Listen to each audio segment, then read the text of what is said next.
Portugal, and some other European countries.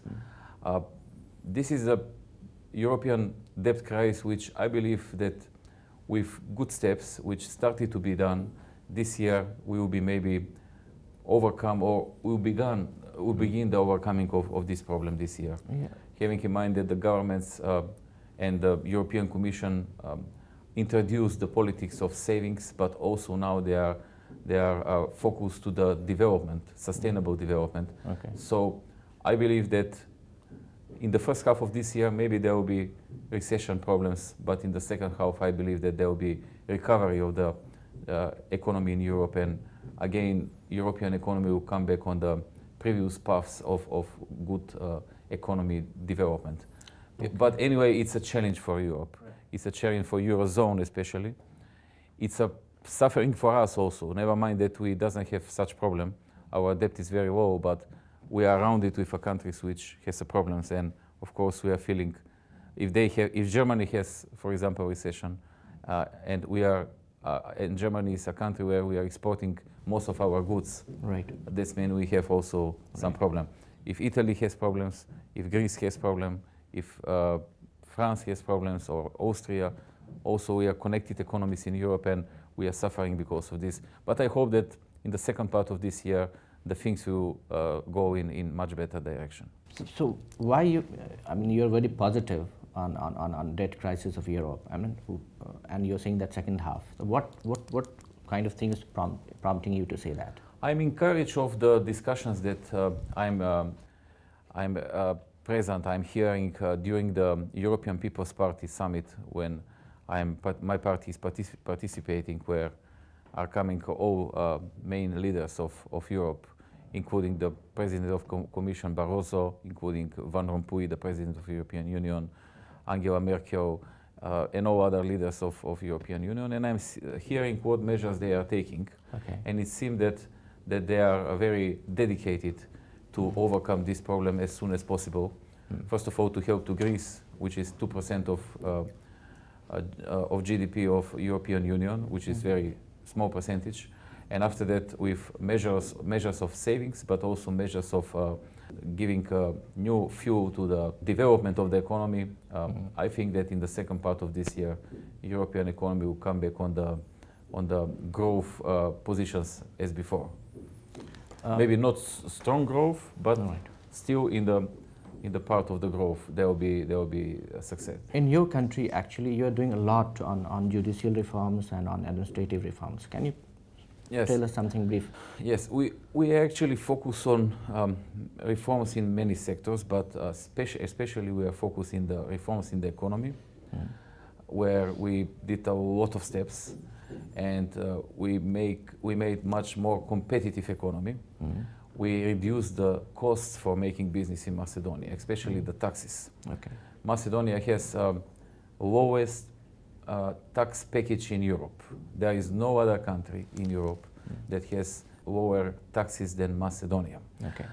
We have implemented flat rate tax, 10%. So the personal income tax is 10%. Okay. The profit tax is also 10%, but just for the companies which are distributing the profit to dividends. Okay. If they don't distribute the profit to dividend, the profit tax is zero. Okay. Unlimited number of years and unlimited amounts. Right. So that's extremely good conditions for making business. Also, we were very focused to reducing of bureaucracy in the last 5-6 years. Okay. Implementing the project named Regulatory Guillotine, where we cut or reduce or make cheaper hundreds of bureaucracies that were existing before. Right.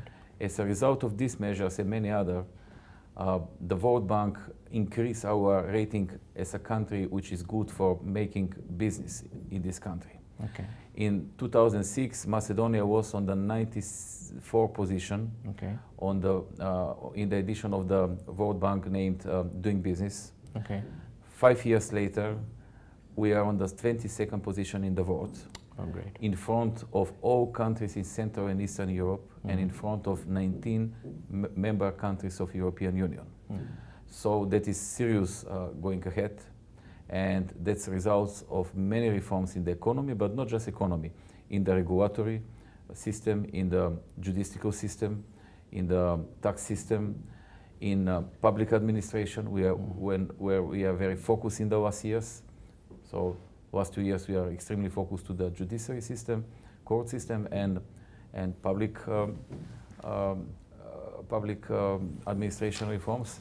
And also we are very successful in reducing of corruption and criminal in the country. According to the Transparency International, our country improved the position for about 40 positions for just for 4 or 5 years. Okay. No one, any country in Europe and broadly in the world had such increasing of the table for improving of the situation with fight against criminal and corruption. So we are trying in all files to be successful, and it's giving result.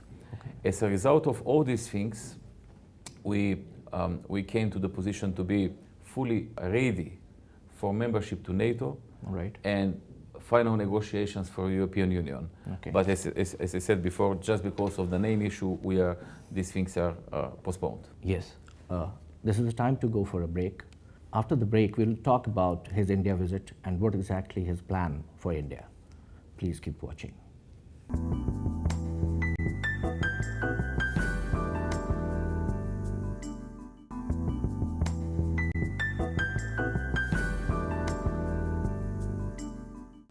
Welcome back.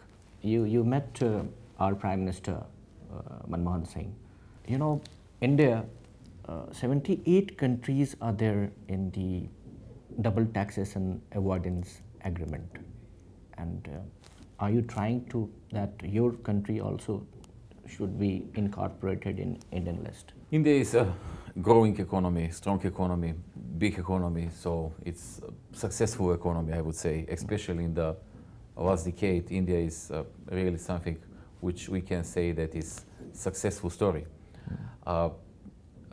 Having in mind that there are many Indian companies which want to open new businesses out of India, out of Asia, right, to go to America, to go to Europe, to go to Australia.